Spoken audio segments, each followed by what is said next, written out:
Did you ever wonder why Lot's wife was turned into a pillar of salt? Like, why salt specifically?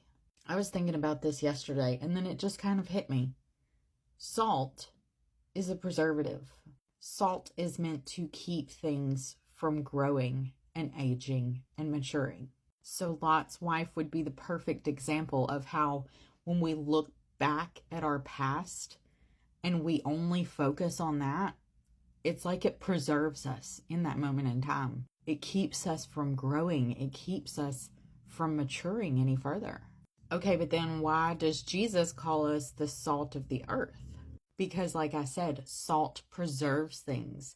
Salt keeps things from growing. So being the salt of the earth means that we are the ones that are supposed to preserve God's goodness and keep the evil in the world from growing. But, like in the case of Lot's wife, salt can be used incorrectly. Have you ever made a recipe that called for sugar and you accidentally put salt in it instead? Because, spoiler alert, it's disgusting. That's because it has to be used properly. And when we keep our focus on our past, we are not using our passion properly. We're not aiming our focus properly. We're hindering our own growth rather than hindering the evil that's around us. Isn't that fascinating? So then your next question may be, well, how do you use that correctly? You keep growing. You don't allow yourself to be stifled by the past. Ooh, Satan would love nothing more than for you to focus on the things that you can't change. But if we focus on what we can still do, if we focus on growing in our relationship with God and growing as human beings, that's how we use it correctly. That's how we get to the point where we walk in victory every single day. That's how we get to the point where the evil around us cannot tolerate to be in our presence, because the more time you spend with God, the more you start to look like Him.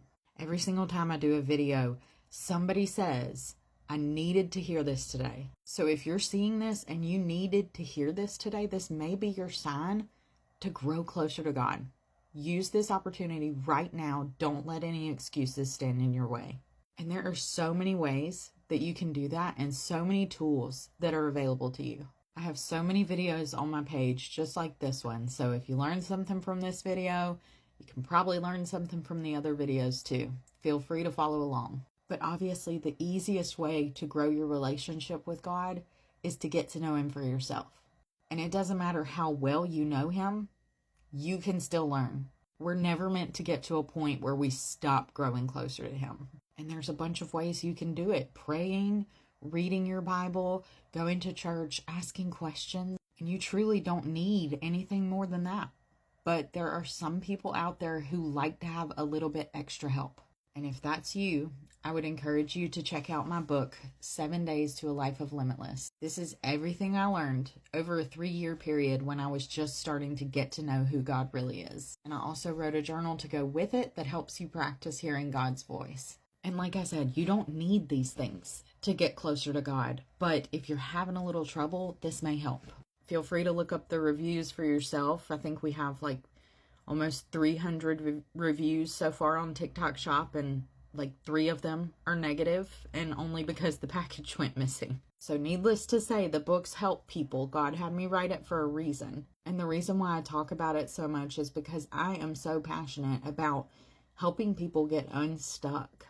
There's no reason that you have to live in that place where you don't know where to go or what to do. I don't want you to be like Lot's wife, constantly looking backward and never growing and never moving forward.